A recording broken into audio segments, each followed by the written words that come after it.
안녕하세요. 허황된 욕심에 눈이 멀어 이니까지 저버린 놈을 손절한 40대 여자입니다. 아무리 높은 값을 쳐준다고 한들 바꿀 수 없을 만큼 소중한 건 가족이라는 사실을 간혹 망각하며 살아가는 인간들이 있더군요. 자신의 이기심과 욕심에만 눈이 멀어 가족을 배신하는 사람들 말이죠. 세상은 주는 만큼 돌려받는 법. 그런 사람들의 앞날을 기다리는 건 당연한 쓸쓸함인 것 같아요. 제 주위에도 바로 그런 어리석은 사람이 있었는데요.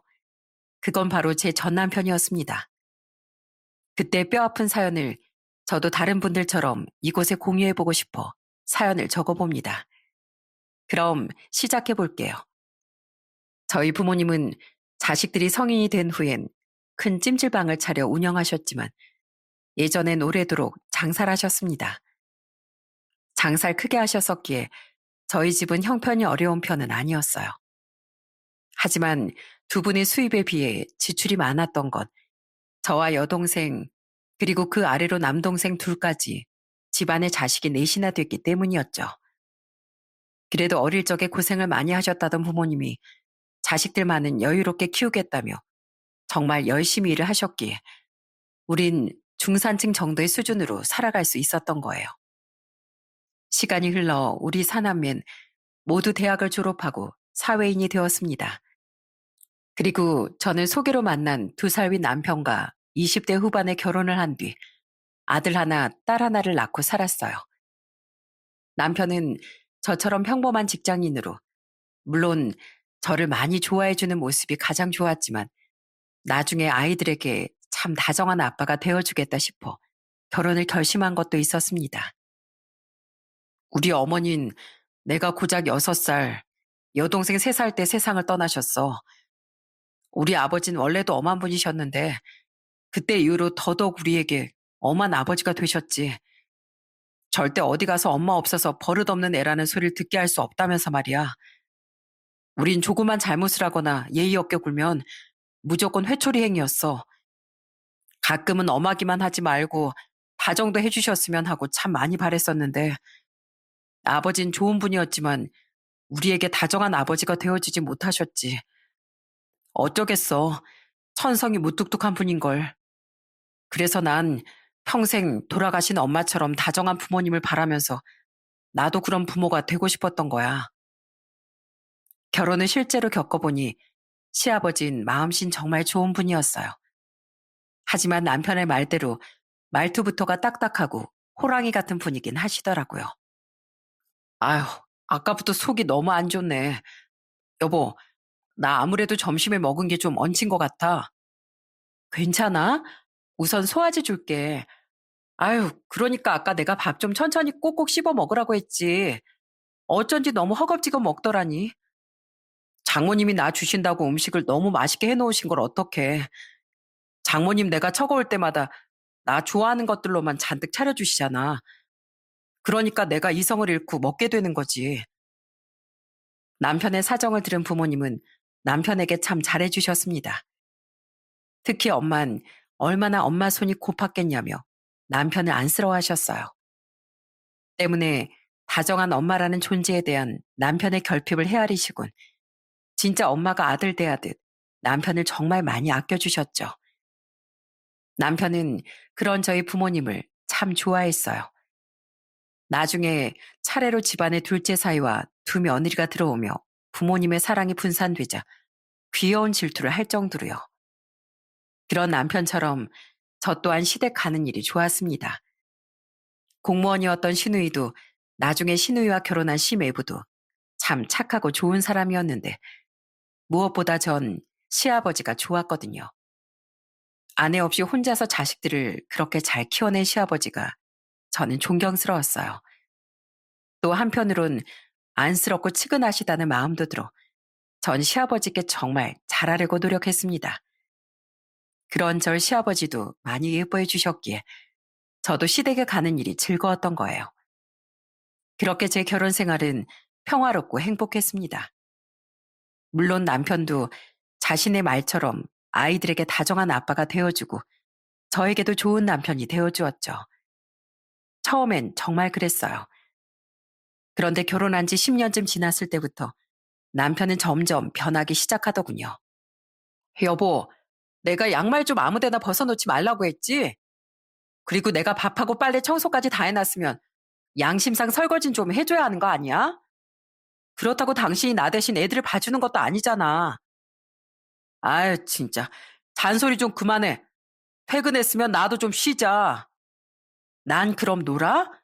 나도 일하고 퇴근했어. 당신 진짜 요즘 왜 그래? 원래는 안 그러던 사람이 요즘 게을러지고 집안일에도 손도 까딱 안 하고 심지어 그렇게 다정한 아빠가 되고 싶다더니 요새 애들이랑 귀찮다면서 말도 잘 안 섞으려고 하잖아. 당신 요즘 진짜 다른 사람 같은 거 알아? 원래는 안 그러던 사람이 다른 사람처럼 변해가니 저도 더 황당하고 화가 나지 않겠습니까? 우린 점차 다투는 일이 많아졌어요. 그때마다 남편의 입에서 흘러나온 볼멘 소린 제 화를 더 돋구곤 했죠. 사람이 어떻게 평생을 한결같이 살아? 나도 이젠 좀 편하게 살고 싶어. 게으름도 떨면서. 나 어릴 적엔 아버지 눈치 보고 결혼하고 나선 당신 눈치 보면서 늘 집에서 빠릿빠릿하게 움직이고 좋은 사람이 되어야 했어. 사실 난 좀 이기적이고 대충대충 살고도 싶었는데 너무 힘들었다고. 그러니까 나 좀 내버려 둬. 뭐? 그걸 지금 말이라고 해? 그럼 나한테 포장된 모습을 어필해서 청혼을 하지 말았어야지. 나도 일하고 와서 힘들고 애들 보느라 쉴 틈도 없었는데 왜 나만 그 짐을 다 감당해야 돼? 왜 내가 이제 와서 다른 사람이 된 당신을 무조건 이해하고 맞춰줘야 하냐고. 꼭 사사건건 그렇게 다 똑같이 해야 돼? 그럼 이게 나인 걸 어떡하라고? 엄마, 아빠, 싸워요? 싸우지 마세요. 처음엔 화가 나서 남편 옷만 안 빨아줘도 보고 설거지를 방치해보기도 했어요. 하지만 변하지 않는 남편을 보며 제 화만 더 커질 뿐이었죠.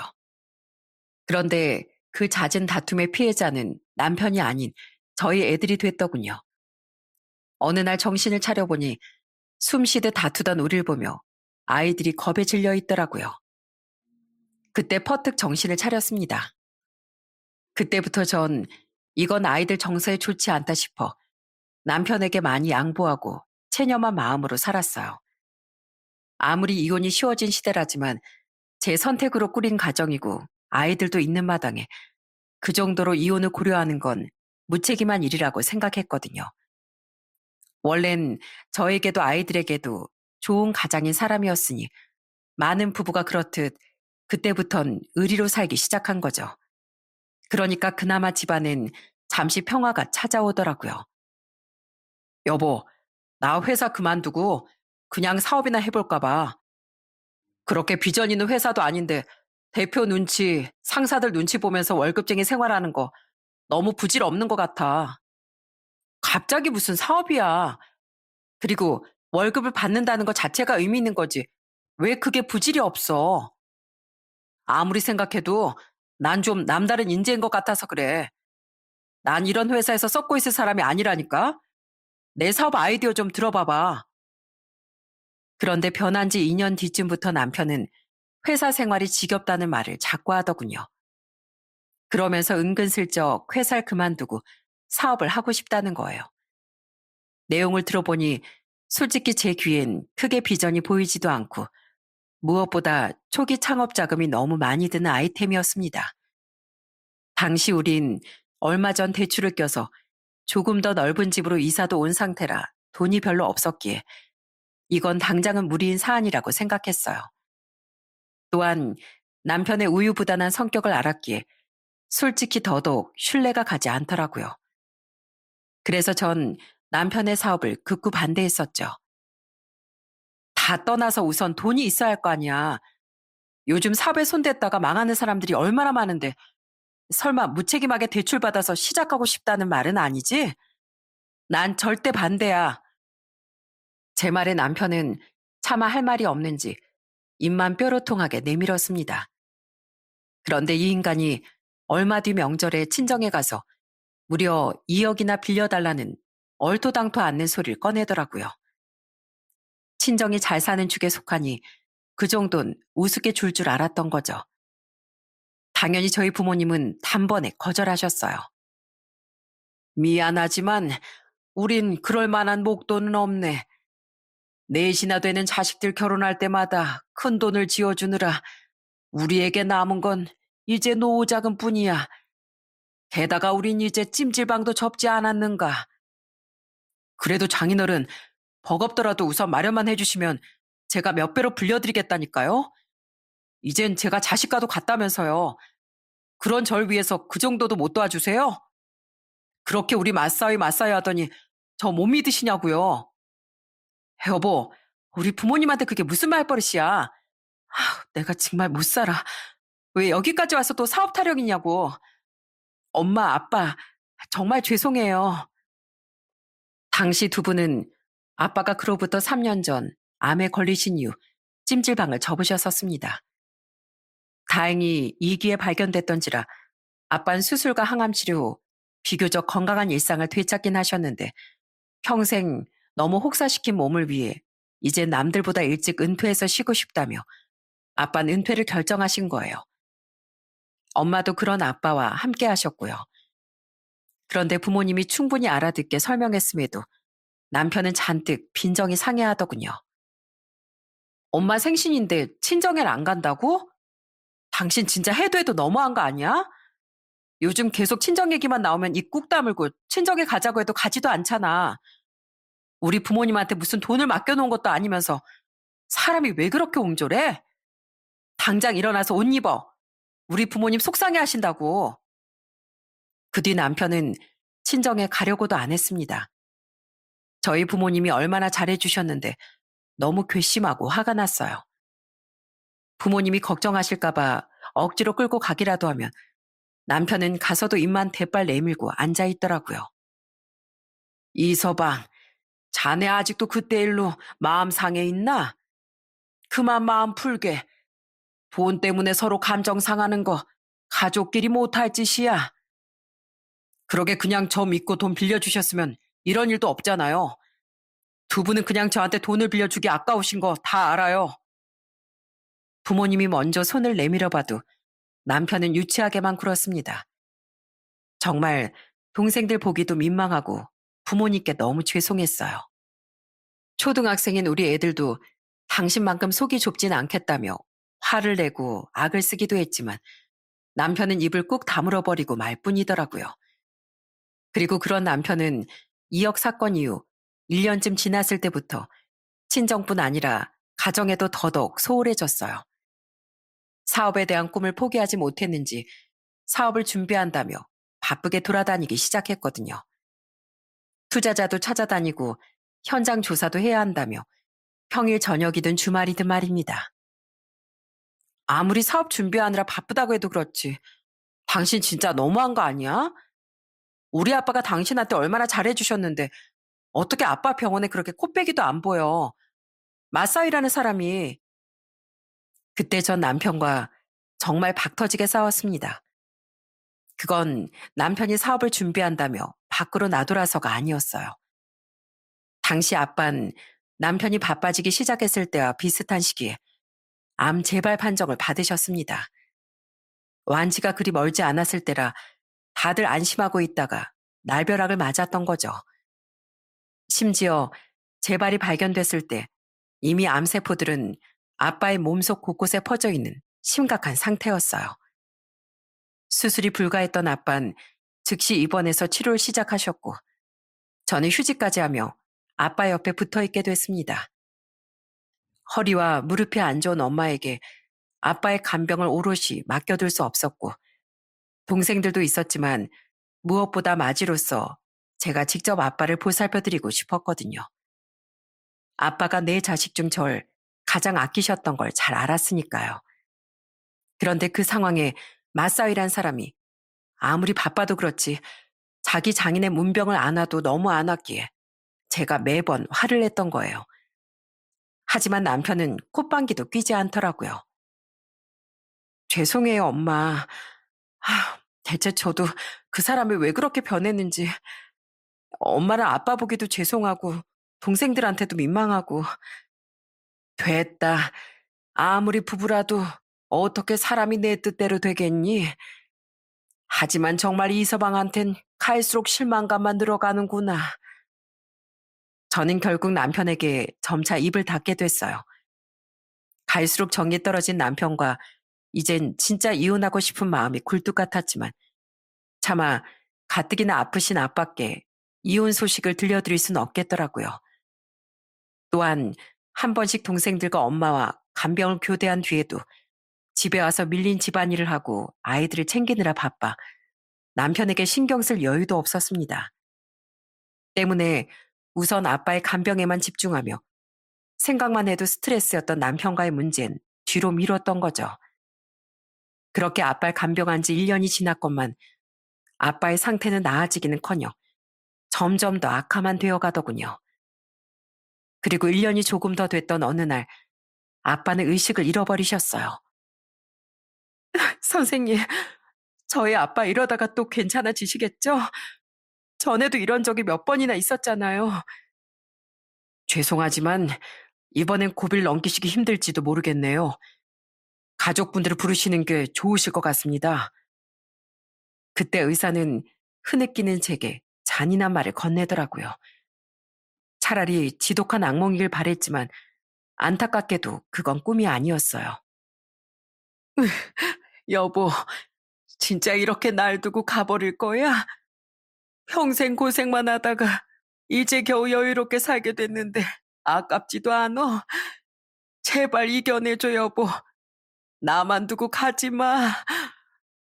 마침 주말이었기에 제 연락을 받고 엄마도 동생 부부들도 곧장 달려와 오열했습니다. 당시 14살, 12살이던 저희 아들과 딸까지 모두 다요. 하지만 또 사업을 위한 투자자를 만나러 나갔다며 남편만은 오지 않더군요. 저는 못 온다던 남편에게 분노해 악을 써댔어요. 장난쳐? 어떻게 사람이 그럴 수가 있어? 우리 아빠가 곧 돌아가실지도 모른다고. 우리 아빠가 당신한테 얼마나 잘해주셨는데 어떻게 당신이 이럴 수가 있어? 이 개만도 못한 놈아.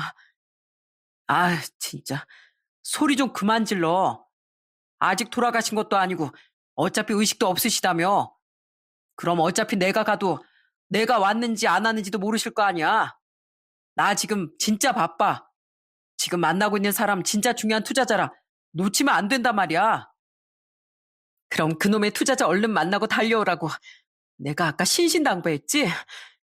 아빠가 그래도 맞사위라고 꼭 한 번은 당신 얼굴 보고 싶다고 전부터 말씀하셨으니까 마지막이라도 와서 손이라도 잡아드리라고. 근데 지금 몇 시간이 지났는데 아직도 투자자를 만나고 있어? 당장 안 달려와? 아, 진짜 환장하겠네. 난 못 간다고 분명히 얘기했다. 끊는다. 아빠를 위해 자존심 다 굽히고 부탁했건만 남편은 기어코 다시 전화를 건 제 말을 자르고 끊어버렸습니다. 너무 화가 나고 약이 올라 눈물이 멈추지 않았지만 저는 우선 애써 화를 사귀고 다시 아빠의 곁으로 돌아갔죠. 그리고 다행히 몇 시간 뒤 아빠는 기적적으로 그 고비를 넘기셨어요. 감사해요, 아빠. 이겨내 주셔서 정말 감사해요. 심지어 잠시나마 의식도 찾으셨기에 우린 모두 안도의 눈물을 흘렸습니다. 진이 잔뜩 빠진 전 아이들과 함께 집으로 돌아왔어요. 기진맥진해진 절 보며 셋째 부부가 제발 집에 가서 좀 쉬라고 억지로 저를 떠밀었거든요. 엄마 또한 다음 날엔 엄마가 병원을 지키겠다며 저는 한 이틀 푹 쉬고 오라고 하셨죠. 그렇게 집에 돌아와 보니 역시나 남편은 아직 집에 들어오지 않았더군요. 엄마, 괜찮으세요? 괜찮아. 너희들도 오늘 마음 많이 졸였지? 얼른 씻고 쉬어. 엄마도 씻고 좀 쉴게. 저는 저를 걱정하던 아이들에게 고맙다고 말한 뒤 씻고 잠시 침대에 누웠습니다. 바로 잠을 청할 생각은 아니었는데 천근만근이었던 제 몸은 금세 잠에 빠져들게 됐어요. 그렇게 깜빡 잠이 들었다 깨어보니 시간은 이미 새벽 1시가 지났더군요. 그리고 옆을 보니 언제 들어왔는지 남편은 제 옆에서 씻지도 옷을 벗지도 않고 코를 골며 자고 있더라고요. 술 냄새를 풀풀 풍기면서요. 마음 같아선 당장 깨워서 내쫓아버리고 싶었지만 몸이 축축 처지던 상태였기에 저는 우선 물을 마시러 거실로 나왔습니다. 어? 우리 아들 아직 안 잤어? 엄마, 일어나셨어요? 잠이 안 와서요. 안 자고 있었는지 저는 막 화장실에서 나오던 아들을 마주쳤습니다. 그런데 아들은 곧장 방으로 들어가지 않고 제 앞에서 머뭇댔어요. 무슨 할 말이 있나 싶어 저는 가만히 기다려줬죠. 그리고 기다린 끝에 아들의 입에서 조심스레 나온 말을 들은 전 입을 떡 벌리고 말았어요. 엄마, 사실 아까 방에서 아빠가 통화하는 내용을 듣게 됐는데요. 아빠 좀 이상해요. 아무래도 아빠가 바람을 피우는 것 같아요. 뭐? 바람? 대체 이게 무슨 말인가 싶어 저는 자세히 말해보라며 아들을 채근했습니다. 당시 저희 애들은 가정엔 관심도 없어진 자신들의 아빠를 불편해하던 때였어요. 그날도 아들은 외할아버지가 위독한데 와보지도 않는 자신의 아빠에게 화가 났었나 보더군요. 그래서 밤 11시쯤 남편이 들어오는 소리를 들었는데도 방문을 열어보지 않았다고 해요. 그때 저와 둘째는 정말 잠이 들어 있었기에 술에 취한 남편은 가족들이 모두 자는 줄 알았던 모양입니다. 남편은 큰 소리로 거실에서 이런 통화를 해댔다고 하더라고요. 나 집에 들어왔어, 자기. 정신이 하나도 없다. 집사람? 조용한 걸 보니까 자고 있는 것 같아. 아까 딸이랑 통화했는데 장인어른 안 돌아가셨다네. 그래서 집사람하고 애들은 집에 왔다고 했어. 아휴, 망할 여편네. 결국 이렇게 아무 일 없을 거면서 악다구를 쓰면서 보채긴. 진짜 지긋지긋하다. 아휴, 이놈의 집구석. 아무튼 나 피곤해서 얼른 자러 갈게. 어, 나도 사랑해. 아들은 기억을 더듬으며 그 기함할 만한 내용을 제게 말해줬어요. 아들은 남편이 바람을 피우는 게 아니면 누구한테 자기라든지 사랑해라든지 하는 말을 하겠냐며 제 눈치를 보더라고요. 충격을 받은 와중에도 너무 가슴이 아프더라고요. 아직 14살밖에 안 된 애가 아빠라는 사람의 그런 말을 듣고 얼마나 놀랐겠어요. 저는 쿵쿵거리는 심장을 애써 진정시키며 아들을 우선 방으로 들여보냈습니다. 엄마가 확인해 볼 테니까 넌 얼른 자. 내일 월요일인데 일찍 일어나서 학교 가야지. 괜히 그럼 없을 일을 듣게 해서 엄마가 미안해. 우리 아들 사랑해. 다시 거실로 나온 전 냉수를 벌컥벌컥 들이켰어요. 힘은 여전히 조금 없었지만 그래도 잠도 좀 잤겠다. 물까지 마시니 뇌가 좀 깨는 기분이더군요. 저는 우선 뒤를 캐봐야겠다는 생각에 남편의 휴대폰을 뒤져봤습니다. 남편의 휴대폰은 지문 인식으로 잠금을 해제할 수 있었는데 술에 취해 뻗어있던 남편의 손으로 잠금을 푸는 것쯤은 일도 아니었죠. 서유정? 이 여자인가 보네. 그 자기인지 뭔지가. 남편의 가장 최근 통화 목록엔 서유정이라고 적힌 이름이 있었습니다. 그리고 메신저함으로 들어가 보니 그 여자와의 대화창이 또 가장 상단에 뜨더라고요. 저는 역시나 이 여자가 남편의 상간녀구나 싶었어요. 그렇게 그 대화창을 클릭해 저는 대화 내용을 살펴봤어요. 자기, 이미 잠들었어? 나도 이제 씻고 누웠어. 자기 대리기사 왔을 때 이미 너무 많이 취해 보이더라. 피곤할 텐데 푹 자고 내 꿈 꿔. 상대방이 보낸 1시간 반쯤에 그 문자 딱 하나를 제외하곤 그 전의 내용은 다 지워져 있더군요. 그리고 그 문자 외엔 그 여자의 흔적은 사진첩이든 어디든 아무 곳에도 없더라고요. 아마 남편이 지워버렸던 거겠죠. 하지만 그 여자와의 대화창 바로 아래 아주 황당한 이름으로 저장된 사람과 남편의 대화창이 제 눈길을 끌더군요. 이 인간 나 몰래 또 결혼이라도 한 거야? 기가 막히게도 저장된 이름은 바로 장인어른 투였습니다. 그냥 장인어른도 아닌 투가 뭐랍니까? 어떻게 버젓이 아내가 살아있는 사람이 장인어른이 둘이나 될 수가 있어요? 무엇보다 위독하셨던 저희 아빠가 그렇게 최근에 남편과 문자를 나눴을 리도 없지 않습니까? 그래서 전 그 대화창을 눌러본 겁니다. 그곳에 있던 대화 또한 짧고 간결했지만 제게 다시 한번 충격을 안겨주기도 했죠. 오늘 반가웠네. 다음에 또 보세. 우리 예비 사위. 아닙니다. 저야말로 너무 즐거웠습니다. 또 뵙겠습니다, 장인어른. 남편은 그 사람을 장인어른이라고 부르고 있었고 상대방은 제 남편을 예비 사위라고 부르고 있더라고요. 떨리는 손으로 프로필 사진을 확인해 보니 그 사람은 한 인테리어 사업체의 대표였나 보더군요. 대표인 자신의 명함을 그 사람은 프로필 사진에 올려놨더라고요. 저는 우선 그 사진을 포함한 증거들을 전부 캡처해 제 휴대폰으로 전송했습니다. 정말 기가 막혔어요. 이놈이 중요한 투자자를 만난다고 저희 아빠 병원엔 와보지도 않더니 대화 내용에 의하면 상간녀 아빠를 만나고 온 것 같았으니까요. 저는 더 많은 증거를 찾기 위해 이번엔 남편 차의 블랙박스를 확인해 봤습니다. 이 쓰레기 자식. 기가 찼습니다. 역시나 블랙박스엔 더 자세한 증거가 들어있었어요. 블랙박스를 최근부터 뒤로 돌려보니 가장 마지막에 녹화된 상황은 조금 전 술에 취한 남편과 대리기사의 영상이더군요. 그리고 그 이전이었던 그날 낮의 상황이 바로 빼도 박도 못하게 확실했던 바람의 증거였던 거예요. 영상 속 상황은 딱 봐도 비싼 옷을 휘감은 그 여자가 남편 차의 보조석에 타면서 시작됐습니다. 시간을 보니 제가 얼른 병원으로 오라며 아빠의 위독 소식을 처음 전했을 때로부터 얼마 안 됐던 시간이었어요. 안전벨트 잘 매. 그럼 출발한다. 뭐야, 왜 이렇게 오늘도 예뻐?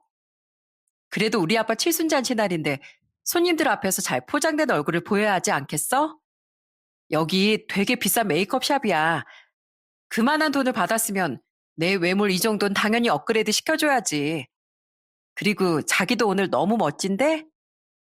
내 미래의 장인어른을 처음 뵙는 날인데 당연히 나도 한껏 꾸미고 왔지. 그건 그렇고 자기 오늘 정말 예쁘다. 우리 예비 장인어른 칠순잔치 끝나고도 이거 헤어지기 싫겠는데? 그럼 둘이 술 한잔 더 하고 찐한 시간 좀 보내지 뭐. 우선 얼른 가자. 아빠 칠순잔치 늦겠어. 하나밖에 없는 외동딸이 얼굴 꾸민다고 늦으면 우리 아빠 엄청 서운해하실 거야. 장인어른 완전 우리 아버지만큼 호랑이 타입이라더니 딸한텐 약하신가 봐. 그렇긴 한데 자기네 아버님이랑 비슷하셔. 평소엔 나랑 엄마한테 그렇게 다정하시다가도 내가 잘못이라도 하면 완전 엄해지시거든.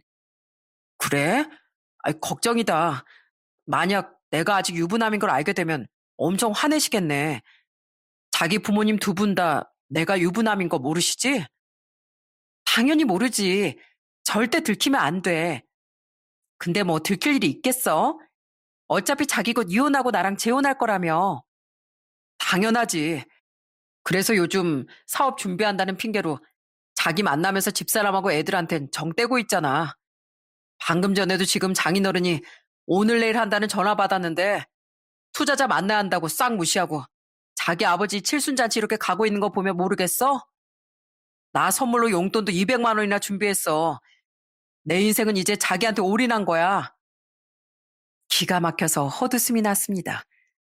저희 친정아빠 생신 땐 많아봐야 30만 원 정도만 드리던 인간이 상간녀의 아빠에겐 200만 원을 준비해 가다뇨.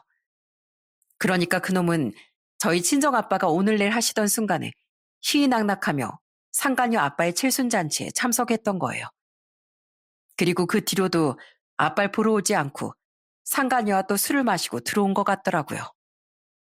저는 그 뒤로도 차 안에서 서로 스킨십을 하고 애정 표현을 하는 두 연놈의 영상을 역겨운 마음으로 지켜봤습니다. 블랙박스엔 일주일치 영상이 남아 있었는데 그 전날도 그 전전날도 남편은 상간녀를 만나 돌아다닌 거더라고요. 저는 그 영상들을 따로 파일로 저장해 증거로 남겨놨어요. 그리곤 엄청난 배신감에 치를 떨며 방으로 돌아와 남편을 마구 깨우기 시작했습니다.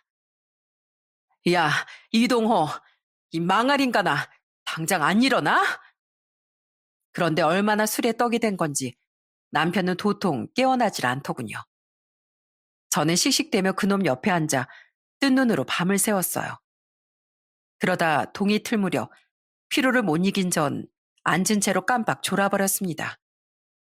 그리고 9시가 넘어서야 눈을 떠보니 이미 남편을 출근했는지 집에 없더라고요. 미안하게도 아이들도 모두 학교에 간 상태였죠. 저는 우선 전화로 엄마에게 아빠가 여전히 무사하신지 확인부터 했어요. 그리고 마음을 굳게 먹은 뒤 저는 집을 나섰습니다. 어? 여보, 회사까지는 어쩐 일이야? 어쩐 일이긴, 너 보러 왔지? 야, 너 언제 출근했냐? 내가 너 눈 뜨자마자 뒤집어 놓으려고 했는데 너 이미 출근했더라? 근데 내가 너 퇴근할 때까지 기다리기엔 도저히 약이 올라서 가만히 못 있겠더라고. 그래서 왔어. 왜 그래, 여보? 내가 어제 장인어른 병원에 안 가서 그래? 아무리 화가 나도 그렇지. 이렇게 회사까지 찾아오면 어떡해. 우선 나와. 제가 향한 곳은 남편의 회사였어요. 그냥 기다렸다가 집에서 머리털이라도 뜯어놓을까 했지만 전날 같은 간 큰 짓거리를 한 놈이 그 정도 가지고 혼쭐이 나겠습니까? 때문에 전 그놈을 망신이라도 시켜주고자 아예 회사로 찾아갔던 거예요. 남편은 절 보고 당황하며 저를 데리고 나가려고 하더군요. 하지만 전 그놈의 손을 뿌리친 채 아주 개망신을 시켜줬어요. 가긴 어딜 가? 왜? 창피하냐? 위독한 자기 장인에겐 가보지도 않고 상간녀 아빠 칠순잔치에 갔다는 사실이? 뭐? 당신이 그걸 어떻게... 내가 니놈 휴대폰이고 차 블랙박스고 뭐고 다 증거 잡아놨어. 그리고 이 썩을 인간아. 네 아들이 우리 수환이가 네가 그 기집애한테 자기니 사랑한다니 하는 말 다 들었다더라. 너 다정한 아빠가 꿈이었다며? 그런데 다정하면 고사하고 멀쩡한 아빠 노릇이라도 못해줄 망정 애 가슴에 그런 상처를 줘? 네가 그러고도 인간이야? 게다가 그렇게 다정한 아빠가 되고 싶었다던 인간이 나도 애들도 다 버리고 바람난 여자랑 재혼할 생각을 하고 있어? 넌 너희 아버지가 엄해서 싫었다고 했지만 내가 보기엔 넌 아버님의 눈꼽만큼도 못한 버러지야. 알아? 적어도 아버님은 널 끝까지 참 인간으로 키워내려고 노력하셨으니까. 당신 진짜 끝까지 지독하다 지독해. 그것들을 다 어떻게 알아낸 거야? 블랙박스에 그런 말이 다 녹화돼 있었나? 그래서 날 망신이라도 주려고 여길 찾아온 거야? 그래, 그랬다 왜? 너 같은 놈은 이렇게 공개적으로 망신을 좀 당해봐야 돼. 내가 괜히 그랬겠냐? 그러니까 장인어른이 진즉 나한테 사업자금 좀 투자해 주셨으면 내가 그렇게 마음이 돌아섰겠어? 내 새 장인어른 되실 분, 그러니까 우리 유정이 아버진 달라. 병원에 누워 계신 장인어른하고는 비교도 안 될 만큼 부유한 사업가시라고. 내가 그 집 사위만 되면 장인어른은 해주지도 못한 사업자금 2억 정도는 아주 쉽게 투자해 주실 분이라 이거야. 내가 곧 이 회사 때려치우고 사업가 될 일도 머지않았어. 아, 그거였냐?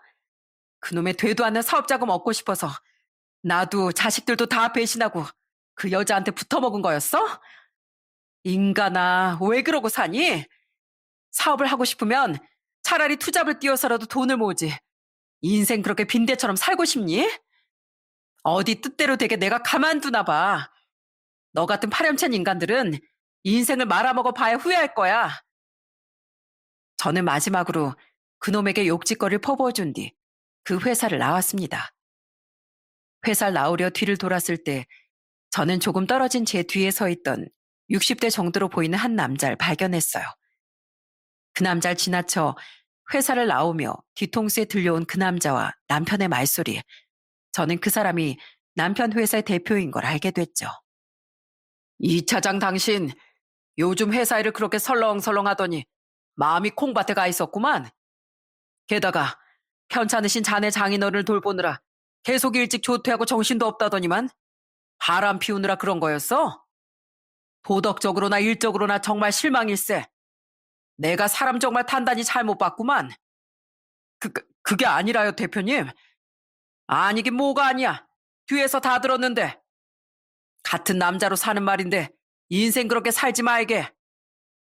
쩔쩔매는 남편의 말소리를 들으니 그렇게 한심할 수가 없었어요. 그 뒤 제가 곧바로 찾아간 곳은 바로 상간녀의 아빠가 대표로 있던 회사였어요. 전날 캡처해둔 상간녀 아빠의 명함에 적힌 주소로 찾아갔던 거죠. 곧장 대표실로 찾아간 전 어리둥절해하던 상간녀의 아빠에게 물었어요. 그쪽이 서유정이라 하는 여자 아버지신가요? 어제 칠순잔치 하셨다던? 아, 예. 그런데 누구시죠? 저희 딸하고 아는 사이신가요? 그쪽 딸이 어제 결혼할 사람이라면서 이동호라는 사람 칠순잔치에 데려왔었죠? 네, 맞습니다. 그 인간 아주 파렴치한 인간이에요. 아내가 멀쩡히 살아있고 자식도 둘이나 있는 엄연한 유부남인 주제에 그쪽 앞에서 총각 행세를 하고 있던 거라고요. 그쪽이 그렇게 아낀다던 외동딸도 유부남인 걸 뻔히 알면서도 그 인간을 버젓이 만나고 자기 부모에게도 소개시켜 줬던 거예요. 어떻게 아냐고요? 제가 바로 이동호 그 인간하고 14년을 산 아내거든요. 뭐라고요? 저보다 8살은 어려 보였던 얼굴처럼 상가녀는 정말 나이가 젊었는지 상가녀의 아빠 또한 많이 봐야 60대 중반처럼 보이더군요. 때문에 어르신이라고 하기도 그렇다고 대표님이라는 존칭을 써주기도 싫었던 전 상가녀의 아빠를 그쪽이라고 부르며 진실을 모조리 폭로했어요. 그리곤 경악을 한 상가녀 아빠에게 미리 휴대폰에 저장해 두었던 블랙박스 사진과 우리의 가족 사진까지 모두 보여주었습니다. 거의 뒤로 나자빠질 뻔했던 상가녀의 아빠는 그 즉시 제 앞에서 자기 딸에게 전화를 걸더라고요. 서유정, 너 어디야? 커피 마시고 있다고?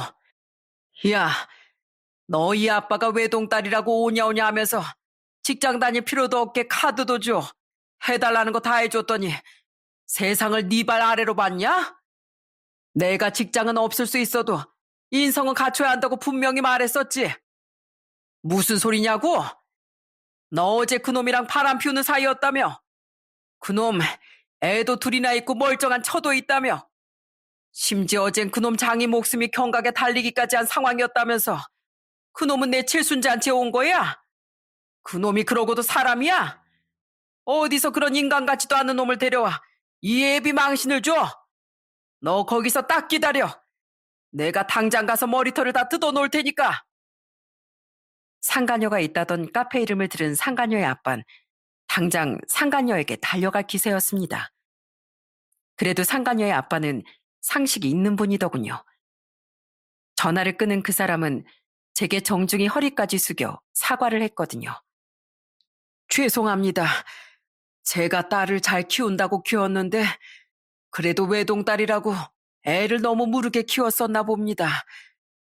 제 딸이 저지른 행동 제가 이렇게 머리 숙여 사과드리겠습니다.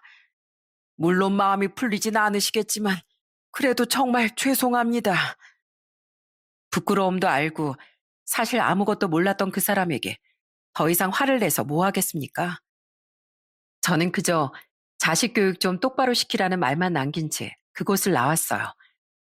그리고 그날 저녁 남편은 울상이 되어 집으로 돌아와 제게 따지기 시작하더군요. 남편과 집에서 한바탕 더 할 각오를 했던 전 이미 사정을 설명한 후 아이들을 둘째내 맡긴 뒤 남편과 맞서 싸울 준비를 하고 있었었죠. 당신 때문에 회사에서 내 입장이 얼마나 곤란해졌는지 알아? 당장 그만둘 회사도 아닌데 나 대표님한테 완전 찍혔어. 직원들도 날 무슨 벌레 보듯 본다고. 이렇게 사람 망신 주니까 속이 시원하냐? 당신 같은 여자랑은 더는 한시도 못 살아. 당장 이혼해. 기왕 이렇게 된 거 나 당장 이혼하고 우리 유정이랑 재혼할 거야. 회사도 그만두고 새 장인어른 도움받아서 내 사업도 시작할 거라고. 이 멍청아. 내가 이미 그 여자 아빠네 회사 가서 니들 관계 다 폭로했거든? 다행히 그 여자 아빤 정신이 똑바로 박힌 사람 같던데 너 같은 더러운 놈을 받아주겠냐? 뭐야? 아휴, 당신 진짜 끝까지 지저분하구나. 근데 당신 하나만 알고 둘은 모르나 보지? 아무리 엄하시다고 한들 우리 예비 장인어른은 결국 자기 외동딸한테 져주게 돼 있어. 예비 장인어른이 자기 외동딸을 얼마나 금지옥여 키우셨다고. 우리 유정이가 끝까지 나랑 결혼한다고 하면 결국엔 항복하고 나 받아주실걸? 야, 진짜 너 이렇게 현실 감각이 없는 멍청한 놈이었냐? 오히려 고맙네. 고작 14년 만에 당신의 그 더럽고 한심한 실체를 알게 해줘서. 나야말로 진즉부터 당신하고 이혼하고 싶었어. 그러니까 당장 이 집에서 나가. 그놈은 건방지게도 제가 입을 열기도 전에 제게 이혼을 선언했습니다. 그런데 그놈은 한심하게도 아직 현실 파악이 안 됐나 보더라고요. 아마 그 여자에게 아직 아무런 연락을 받지 못한 것 같았어요. 그놈은 아까 낮에 그 여자 아빠의 눈빛을 못 봐서 그런지 엄청난 행복 회로를 돌리고 있지 뭐예요. 저는 그 한심한 놈을 당장 집에서 쫓아내려 했습니다.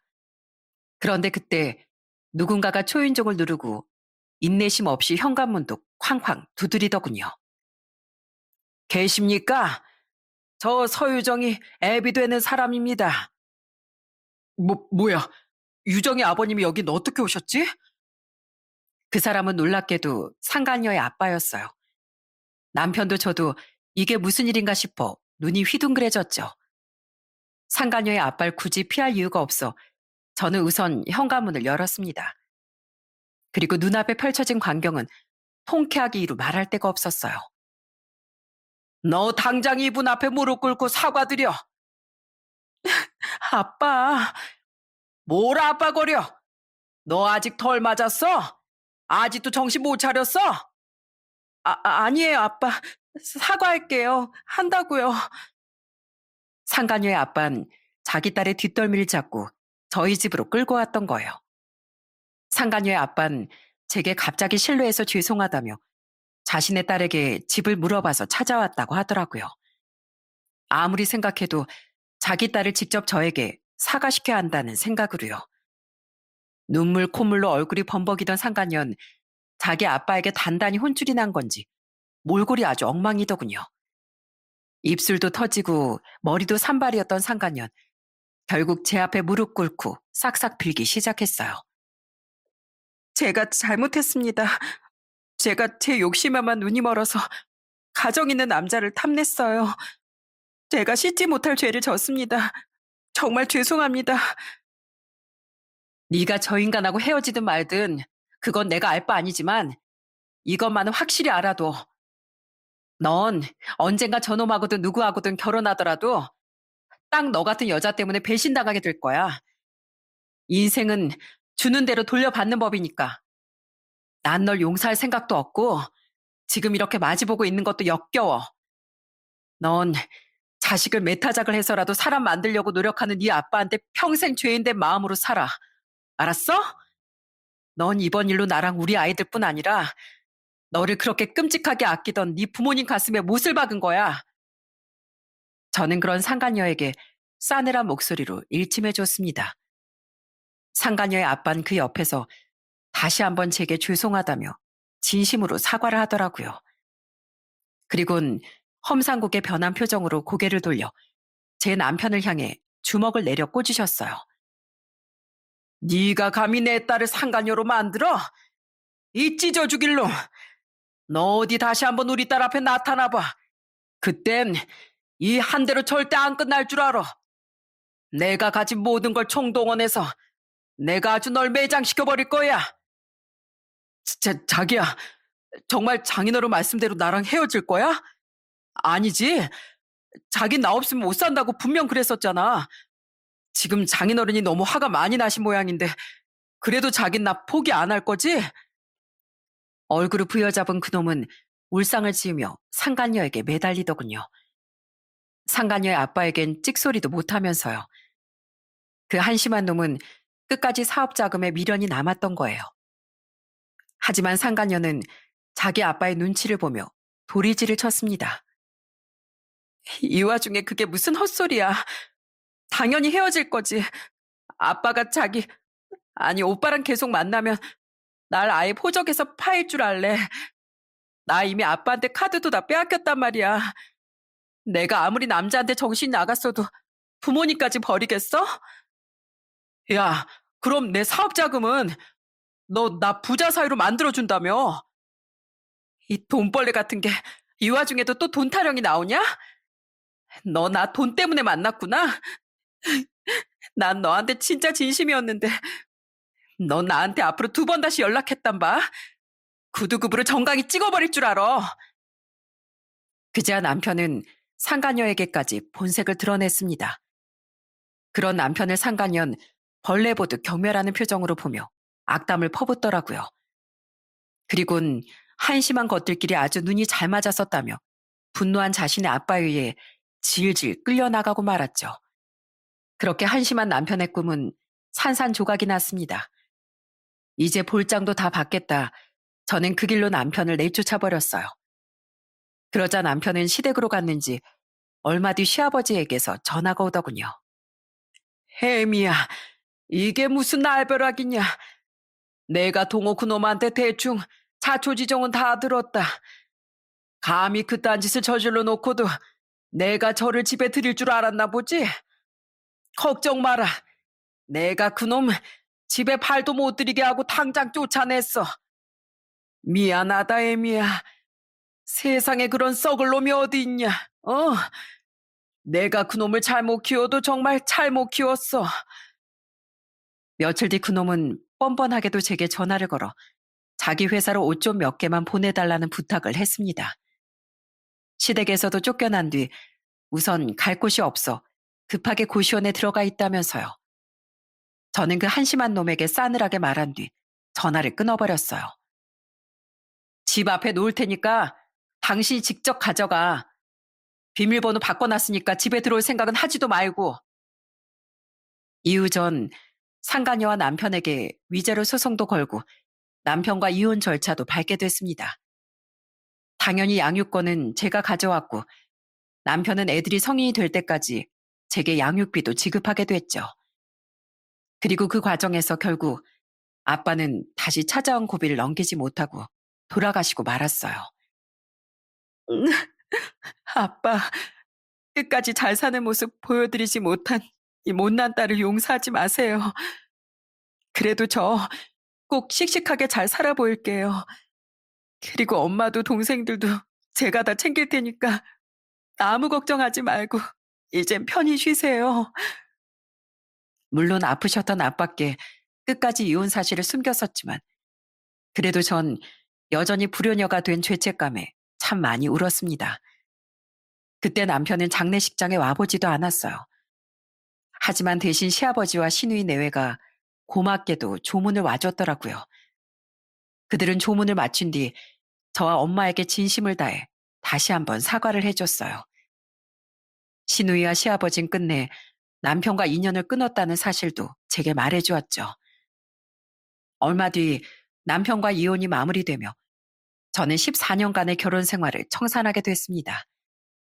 그리곤 혼자 남게 된 엄마의 집으로 아이들과 함께 들어가 살게 됐죠. 이미 알 건 다 알던 아이들도 자신들의 아빠에게 크게 실망해 전 남편의 연락도 받지 않고 만나고 싶어 하지도 않아 하더라고요. 저는 손주들을 많이 예뻐하셨던 시아버지에게만은 가끔이나마 애들을 보여주며 살았는데 그런 시아버지를 통해 이혼한 지 2년이 지났던 얼마 전엔 전 남편의 소식을 듣게 됐어요. 그놈, 지금은 작은 전셋집에 살면서 오토바이 배달 알바로 입에 풀칠하고 있다더구나. 다니던 회사는 대표랑 직원들 눈치가 보여서 결국 제 발로 그만뒀다더라고.